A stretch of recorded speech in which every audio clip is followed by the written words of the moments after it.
It was a normal day at work for the 21 Cabinet Secretaries and Attorney General Justin Muturi hours before President William Ruto announced the decision to dismiss them. At the Kenya School of Government Thursday morning, 8 former Cabinet Secretaries and former Attorney General attended the inaugural National Development Implementation Committee, which deliberated on better service delivery to Kenyans. Former Mining Cabinet Secretary Salim Vuria held a meeting with mining stakeholders at his office hours before he was dismissed from office, while former Tourism Cabinet Secretary Dr. Alfred Mutua was busy in Kilifi County, where he launched a beach cleanup exercise at Vidazini Beach. The Kenya School of Government in Lower Kabete on Thursday morning played host to at least half the cabinet hours before President William Ruto announced the dismissal of the Cabinet Secretaries. At the inaugural National Development Implementation Committee, Prime Cabinet Secretary and Foreign Affairs Cabinet Secretary Musalia Mudavadi, Head of Public Service Felix Koskei, and former Attorney General Justin Muturi led the former Cabinet Secretaries in a meeting that deliberated on better service delivery to Kenyans. In attendance were former Cabinet Secretaries Aden Duale, Susan Nahumicha, Njuguna Ndungu, Ababu Namwamba, Simon Chelogui, Florence Bore, Zachary Njeru, and Penina Malonza.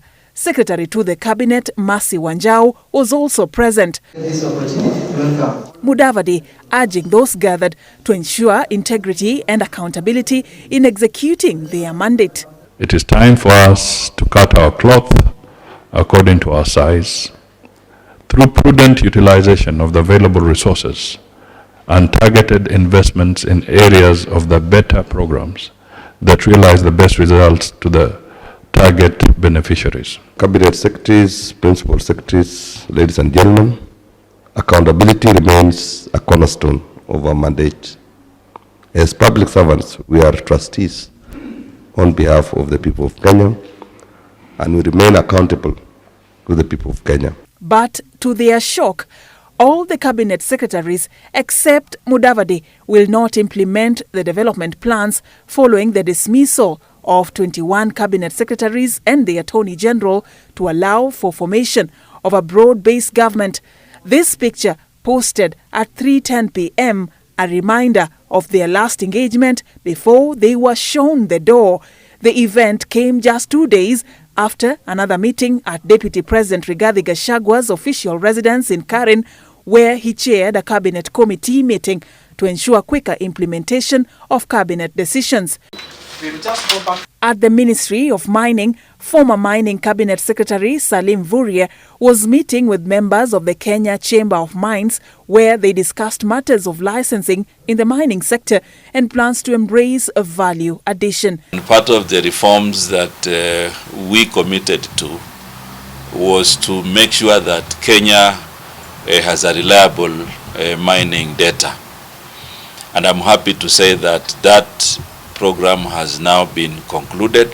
In Kilifi County, former Tourism Cabinet Secretary Alfred Mutua was the chief guest at the launch of a beach cleanup exercise at Vidazini Beach. Mutua asked residents to make their beaches clean to attract more tourists. Nitajenga police posts on the beach, ikishirikiana zile za tourism police.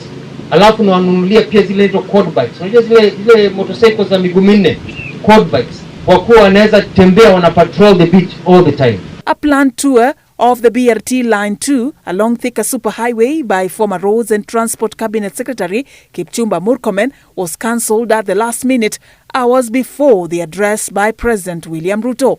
The dismissals came exactly a week after the cabinet met following 2 weeks of anti-government protests, which forced the head of state to withdraw the controversial finance bill of 2024.